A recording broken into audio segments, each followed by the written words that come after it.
Hi guys, and welcome back to my channel. So in this week's video, I want to introduce you into one of my most favorite exercises to immediately get relief from lower back pain and piriformis syndrome, which is the bridge. This exercise has helped me for so many years, and I still incorporate it every single time I train my legs and glutes. So I have been hearing from people who have tried the exercise and they did get relief, but I've also been hearing from people who are having trouble getting relief from this exercise, either because they're not performing it with good form, or they're just not sure if they're doing it with good form, and they're also feeling it in the lower back. So I'm going to be showing you how to do the exercise right now. So please pay attention, because I want to show you exactly how to do the bridge perfectly so that you are building strength in your glutes, stabilizing your hips, and not putting any pressure on your spine. Alright guys, so we're gonna get started here, and the first thing I like to do is I like to take a few deep breaths to activate my core muscles. And how I like to do that is I like to perform diaphragmatic breathing. You can either do this standing or you can do it on the floor. So we're just gonna try a few deep breaths here on the floor. So you wanna place your hands on your belly or on your sides, and from here you just wanna take a few deep breaths and try to expand your belly here to the sides. Try to feel these muscles here push through your fingers.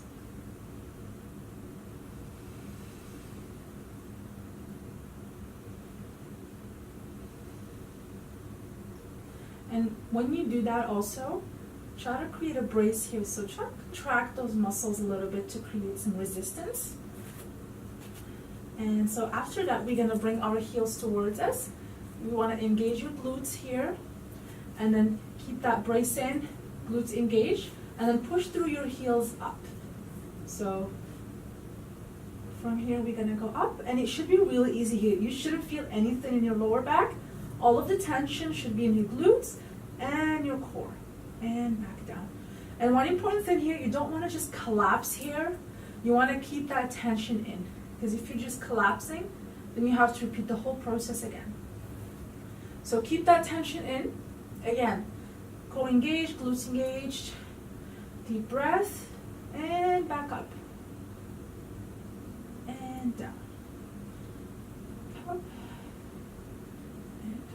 You want to maintain a neutral spine, so you don't want to roll over too much here and keep rolling over, or you don't want to do too much of the opposite, so keep a neutral spine. You want to bring your belly button in just a tiny bit to create that neutral spine.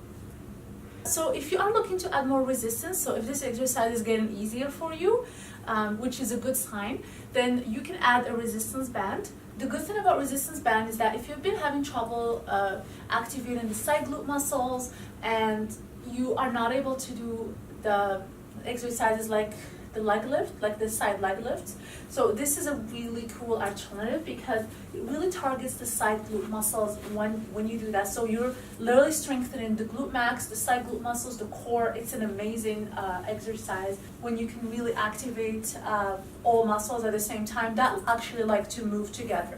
So again, we are gonna get on our back, and from here, same thing, few deep breaths. Engage your core, glutes tight from here, back up, and down. So you will definitely feel it on the side here, because we naturally tend to push out, so we push against the band. So, and if you also want to take a step up, you can pull out, back in, and then down. Up, pull out, back in, and down. So another way you can add resistance is if you want to do one leg bridge. It's a more advanced exercise. I don't recommend it if you're just starting out, because you don't want to be adding too much too soon. But it is another more challenging exercise you could try if you're not experiencing pain and you do feel like you're ready to take it up to the next level. So what we do is you want to get back up to that bridge position. And from here, you want to lift one leg up and down, and push against the right leg. Down, push against the right leg. So it is a little more challenging, because you have to already have built a strong foundation in your glutes, and you also want to make sure you're not using your lower back. Your hips and spine are neutral. So if you're doing it too soon, you may be compensating. It may create more pain even. So just stick to the first two variations and add a resistance band. Another way you can also do it, you can put some weights on your pelvis. So sometimes I use dumbbells and I just put weights on my pelvis. So that also adds more challenge. What is really important that I want to mention again is you should not be feeling this in your lower back at any point. If you do feel it in your lower back, you have to take a break. That means that you either are fatiguing too early or there's something that you have to change in your form. So maybe you can record yourself. It's a great way to see how you're performing the exercises. You can check out again this video and compare it with how you're doing that.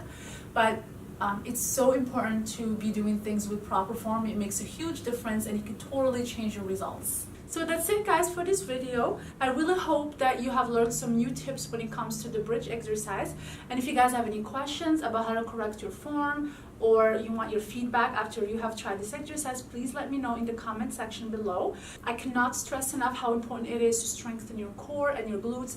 And why I love this exercise so much is because I can incorporate both core and glute strengthening in one exercise.